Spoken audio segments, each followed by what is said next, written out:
Hello? Sharon, Yes. it's Holly calling. Well, hey, Holly, how you doing, girl? Girl, I'm hanging in there. I'm having to move, so it's an ordeal around here right now. Oh, well, how come you have to move? Sharon, I can't afford this $1,060 rent all by Oh, my myself. gosh. Oh, my gosh. I'm two of my credit cards are behind, and I mean, Sharon, I'm in hell. Oh, sweetie, I'm so sorry. I Did know. you lose your job or something? Excuse me, honey. There's a lot of pollen right now around here. Uh, Uh-huh. No, I'm on SSI, but they can only give me $730 a month. That's the max. Oh, my goodness. And I'm working 1 day a week because I lost a gig a little over a year. I lost a gig of 2 other days a little over a year ago and just Mm-hmm. hadn't been able to find anything else since. Oh, So my. I'm, I hear this from people all over the country, yeah, you it's know, that everywhere. they're It's having going to trouble. cause, it's This raise in real estate in all the major cities is going to cause a huge downfall at some point. Well, it is, and it's coming, and when it happens, it's going to be really bad. Yes, ma'am. And I've been telling Larry the same thing. You know, I said maybe we ought to sell our house and get out from under it. You know, and Is and it paid off? no, it's not quite paid off yet. Oh. Uh, but you know, we could No. probably do it. You know, but he's so close to retirement now. He's 68. No, he's not. He's 69. Oh, And my favorite number. and he'll be 70 in November, you know. But I Oh. told him I hate to see him retire. You see it so much out here, you know, that they retire. A secretary retired out here after so many years, decades of employment, and 2 months later she had breast cancer. Oh, no. And we just see it over and over again. You know, Yeah. people retire and then they get sick and die, and that's it. So I Well, told him, I said, don't retire. I don't think we ever should retire. We need to keep moving around and doing stuff, or our bodies just will want to shut down. You know what I Oh, mean?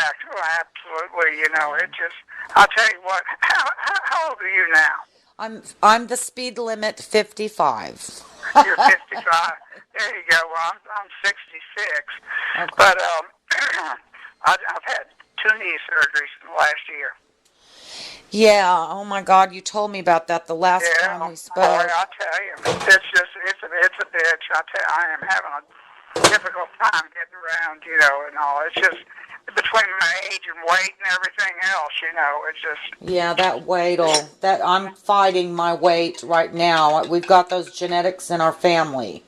They're uh, either the really skinny people in our family or the tummy heavy, boob heavy people in our family. So, well, I used to be one of each. When I quit smoking, I was about 135 pounds. mm. Now I just tack 115 onto that, and you got the right number, you Well, know. I weigh 190 pounds, but I've lost 20. I Uh-huh. lost 30 and then I gained 10 back. So I've got Oh, to well, get back it on. happens. Yeah. Have you quit smoking or Not what? yet, but I'm working on it.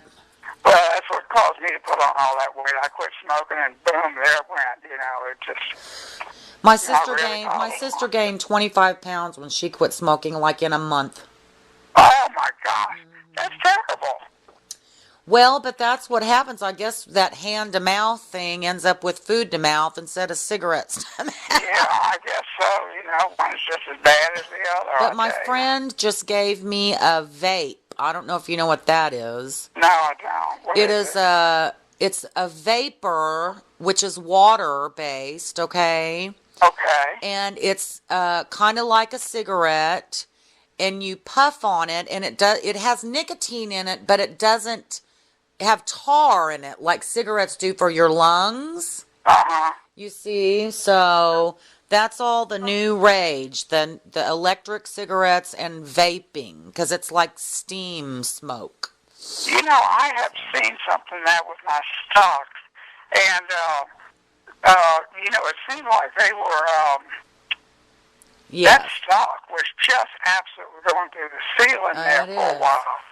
And It is. I think that's it right there.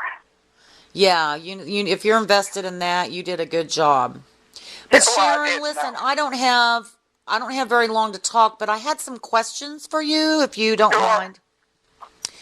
Go ahead. Okay, so I'm trying to find somebody, if anybody remembers. How did Clyde, this is in regards to the cabin out in Creed, how did Uh-huh. Clyde and that generation of people get out there? How did they get out there? Yes. Well, I imagine if they drove, didn't they? Well, I don't know. I'm asking you if you remember. Well, now I remember when I was 5 years old, we drove up there. It was Dad and it was my dad and mother and Jane and me and old Leo that worked for Daddy down at the shipyard.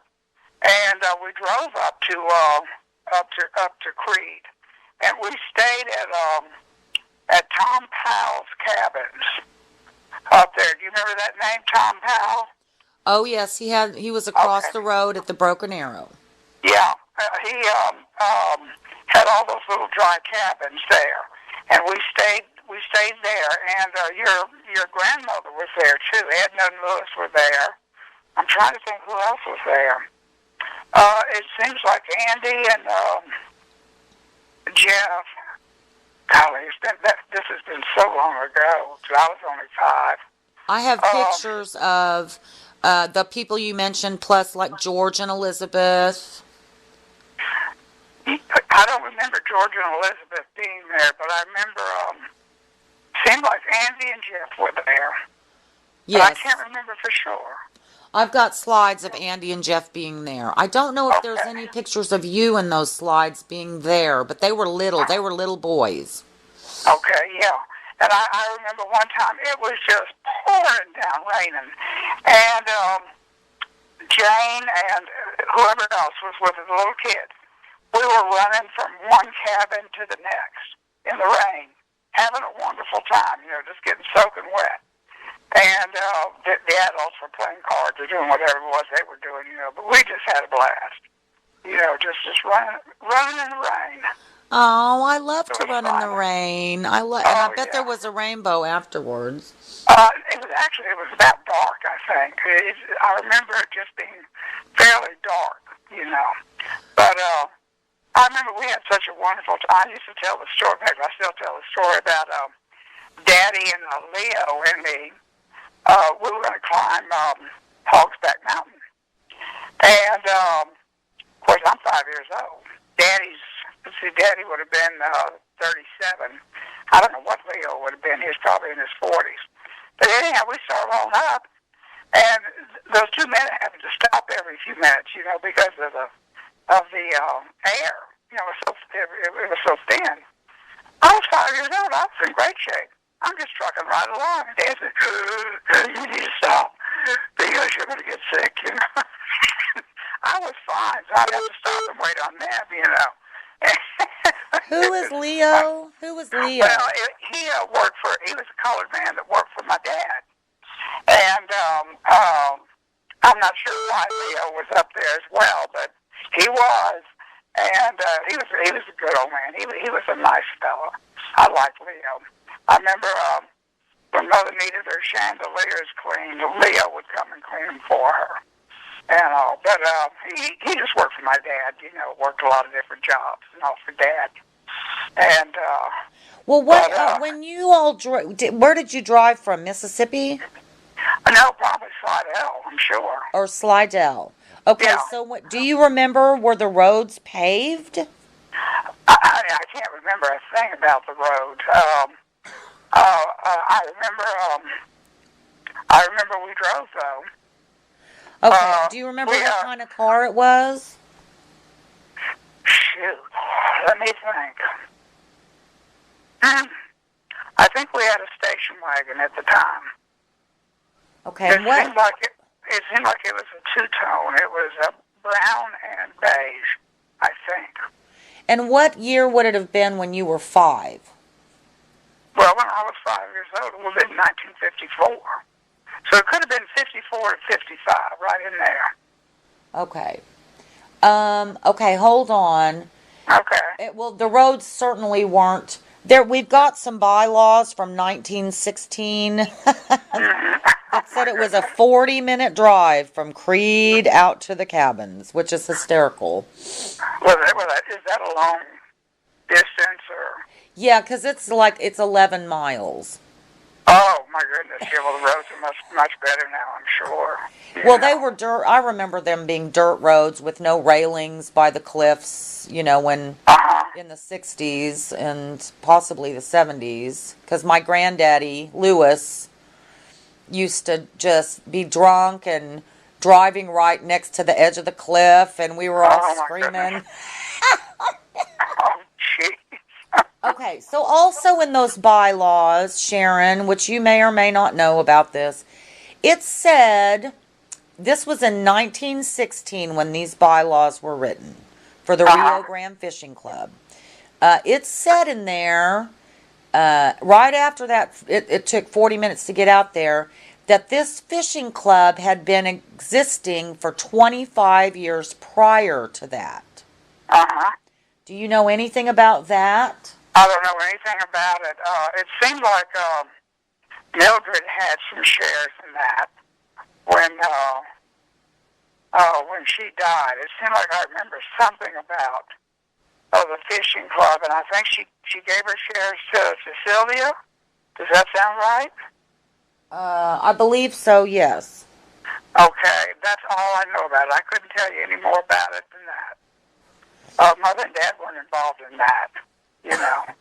Do you remember anything about why this fishing club was started or anything, or how it was started in the first place? No, I don't. I wasn't, since that didn't involve my little branch of the family, I didn't really know anything about it. And I don't ever remember Mother and Daddy talking about it. Okay.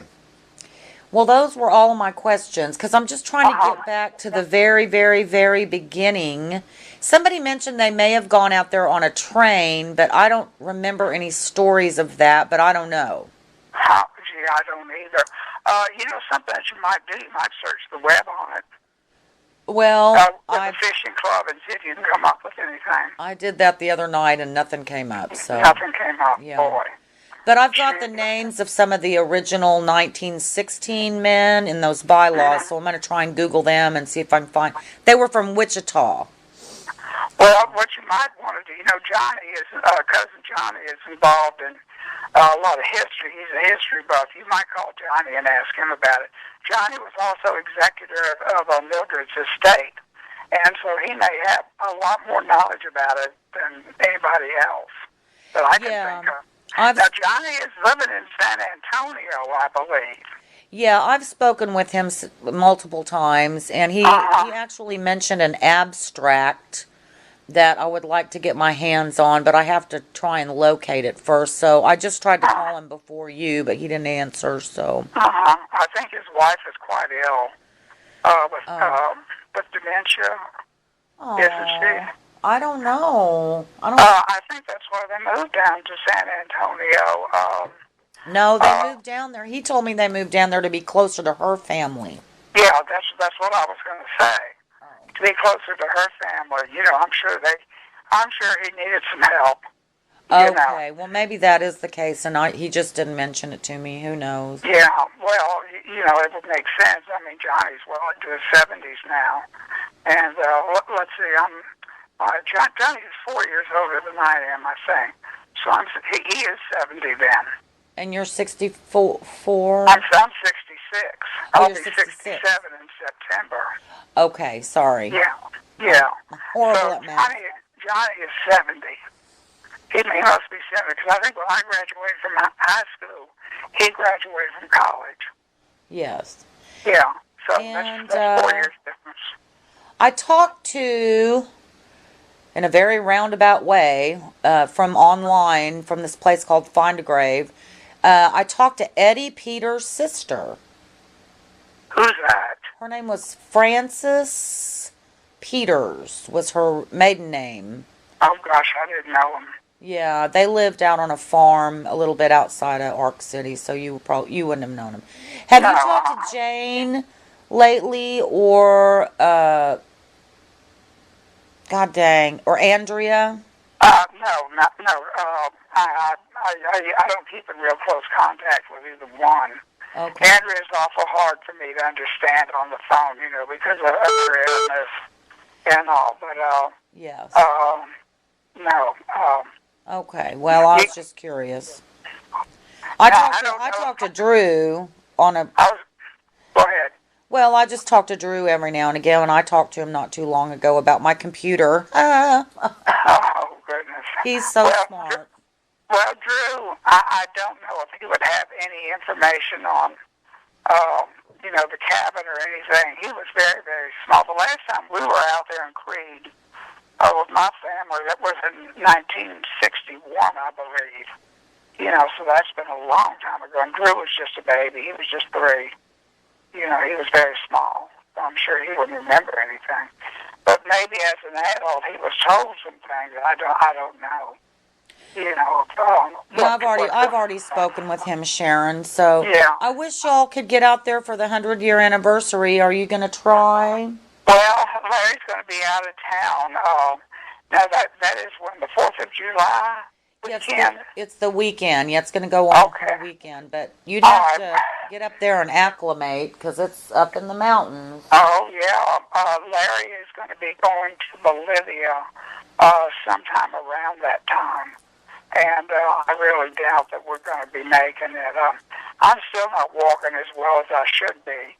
But what is that? Now, this is what, April, May, June. Well, that's only 2.5 months away. No, I don't think we're going to make it. I wouldn't go by myself. Larry'd have to go with me. Oh, of course. But I think he's going to be in Bolivia about that time. It's not firmed up yet. Bolivia, my Lord. Oh, yeah, he goes down there. I told him, I said, what is this, Butch Cassidy, the Sundance Kid? But he's been down there 2 or 3 times before. He'll teach a course down there for these people. And it seems like he's been going down there about once a year. What kind of course? For the last 2 or 3 years. It's aircraft maintenance. It involves the airplanes and all. And they get a group of them together, of this airline, whatever airline it is down there. I've asked him about going down there, and he said you wouldn't like it. He said it's not a tourist through the area, where he goes and all. But so I've never gone with him to Bolivia. But I think the first time we went down there, they put him up in a horrible hotel. I mean, this room, he was showing me a picture of it, on the computer there. And it was just horrible. It didn't even have air conditioning in it, I don't think. But they finally moved him into a better place, And all. But he has a good rapport with the men down there. And at one time they gave him a nice little plaque thanking him for coming, down there and what they thought of him. And it was all in whatever language they speak down there. Oh, no. So he brought it back here. Nobody knows what it says, Was it in Spanish? It couldn't be in Spanish. I don't know what language it is down there. Well, what language they speak in Bolivia? He says Spanish. Okay. Well, it's still funny, though. He showed me that thing. I said, well, what the hell does it say? Oh, God. I'll tell you. Well, it probably says congratulations for 50 years of service or something. Yes. There's no telling what it says. But I thought that was kind of fun. I guess they didn't have anybody that could translate it into English or something. I don't know. That's true. Well, Sharon, I have to run. I'm so sorry to cut this short because I just love talking to you, honey. Well, I love talking to you too, sweetie. You just give me a call anytime. I'm usually here. I I don't get out too often. I can drive now, but I usually just drive to the doctor's office and back, or to friends and back, and that's about it. But Well, just keep trying to get up, move around, girl. yeah, that's what I've been doing. It's been tough, though. I'll tell you, it's been really tough. I know it's hard, but you got to keep that blood circulating in those muscles. Oh, absolutely. You're exactly right. Just got to keep moving around. Do your But he says best. I'm doing real well. Well, listen, you tell if I don't talk to you before, you be sure to give everybody my regards up in Creed, and tell him we sure thought about coming, but he's got his job, so he has to do these things. I understand. Well, there's always an opportunity for another time. Well, of course there is. So. All right, sweetie, you take it easy and tell everybody we said hello. I will, and I love you, honey. Send my love to I love Larry. you too. Okay, talk to you later. All right, bye. Bye-bye. Sweetie pie.